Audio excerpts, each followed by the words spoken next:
Your Prime Minister decided in advance that these people were, oh, what did he do? All the modern excommunications. They were Nazis, they were white supremacists, they were anti-Semites, they were probably homophobes, they were misogynists, they were probably transphobes, etc., etc., etc. He did all the things you do in the modern political age if you want to just defenestrate somebody who's awkward to you. And then he brings in the Emergency Powers Act. Now, at such a time, what would the mainstream media do?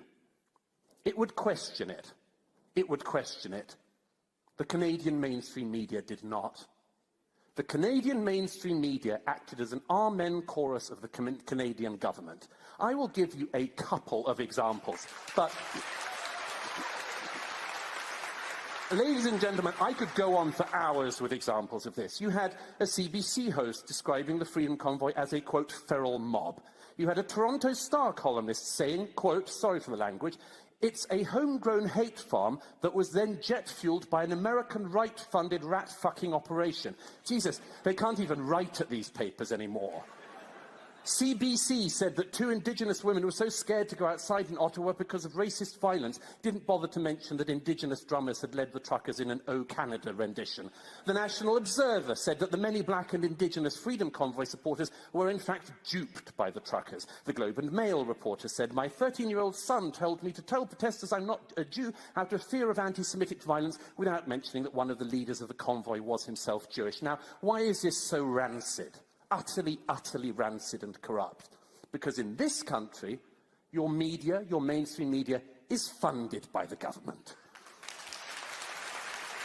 A totally corrupted system. In 2018, election year, coincidence, the Canadian media is given $595 million over 5 years.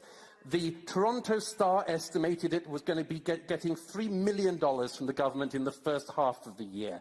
It went on and on. So you see, the mainstream, the government in Canada can tell people they can tell the banks to shut down people's bank accounts. Oh yeah, your government can do that, and if you're happy with that, just think about what would happen if the shoe was on the other foot. The government can do that, but in Canada, they can also tell the media what to do. And the media does the bidding of the Canadian government. That isn't a free society's media. I've seen free countries all my life. But this, in a developed, liberal democracy like Canada, is a disgrace. We're not saying don't read the mainstream media. We're just saying don't trust them.